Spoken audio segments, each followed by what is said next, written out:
Married couple Richard Rauscher and John Blixt always knew they wanted kids.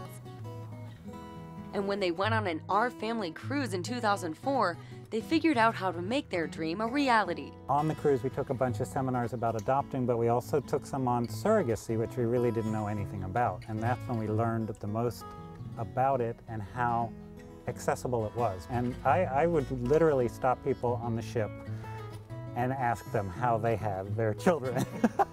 And there are, of course, 100 different stories, but they all, had such great things to say that we were like, we can do this. After 3 years of researching various agencies, Richard and John decided to work with Melissa Brisman at Reproductive Possibilities in Montvale, New Jersey. What I focus on is really gestational surrogates or gestational carriers, because they're women who carry babies for other couples or individuals or same-sex couples, but the baby that they deliver is not biologically related to them.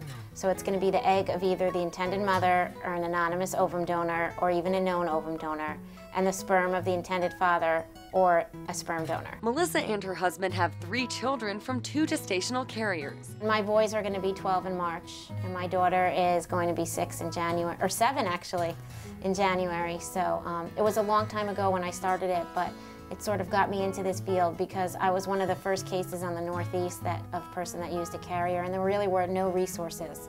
So we're one of the most comprehensive services that you can find, because we can basically do everything for the client except for the medical process. Melissa's team finds gestational carriers for intended parents all over the world. Well, then that's when we're going to sit with them and go over what they're looking for, okay? And then that usually takes a few hours for them to go through all the paperwork and what they're looking for, and then we're going to start sending them profiles of different women that meet their criteria, and then we're going to arrange them to talk to those women and have conference calls and meetings until they decide, is this person the right person? And then they're going to go through, the couples, the carrier and her husband, as well as the intended parents, will go through a screening process together before it starts. For Richard and John, selecting a carrier was easy. Somebody we liked, and knew that we could communicate with. I think that was the biggest thing, was somebody that we felt comfortable with. I think that one of the things, maybe the only thing we really knew going in was, and the reason we went with someone who was not a friend of ours, was involvement after birth, because that's a key issue, and we didn't necessarily want anyone who wanted to be a part of the child's life as they grew up. After reviewing information about her provided by the agency, Richard and John ended up choosing the first carrier they spoke with.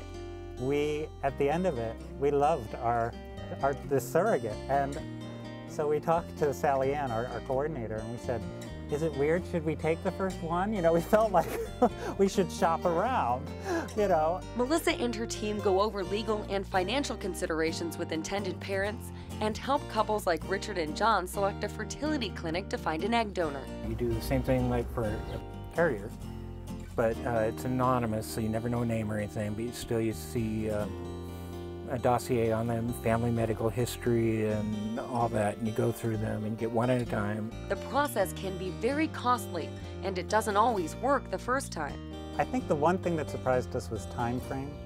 We didn't think it would take as long as it ended up taking. You tend to think, modern medicine, one try and you're done with pregnancy. If it's an assisted pregnancy and, we used a donor egg and it was all done, in the lab, so you think that you're not going to have a failed attempt, and we had a failed attempt. But they didn't stop, and the second time, it stuck. The day that you hear that you're pregnant, finally. That was such a celebration. And we were all just screaming and excited, and it was a great day. Now about halfway through the pregnancy, John and Richard know they're having twins, but they don't want to know the sexes. What we've been telling everybody, trying to explain, is there's been so many lawyers and doctors and clinics, and everything's been so clinical that we want some mystery to it. And they're really enjoying being a part of the pregnancy. We're very much involved with our carrier now and going through stages and going, we've been to a doctor appointment already and we're going to more and ultrasounds. And so you experience the pregnancy as a pregnancy. The babies are due on Christmas Day, and John and Richard couldn't think of a better gift. If you want a child, it's, it's time and money. Yeah, it's worth it. You can't really put a price tag on a child. No. Or the experience of it. I would do it again, if we had the finance. Although we're happy to have twins, so we get 2. Yeah, yeah.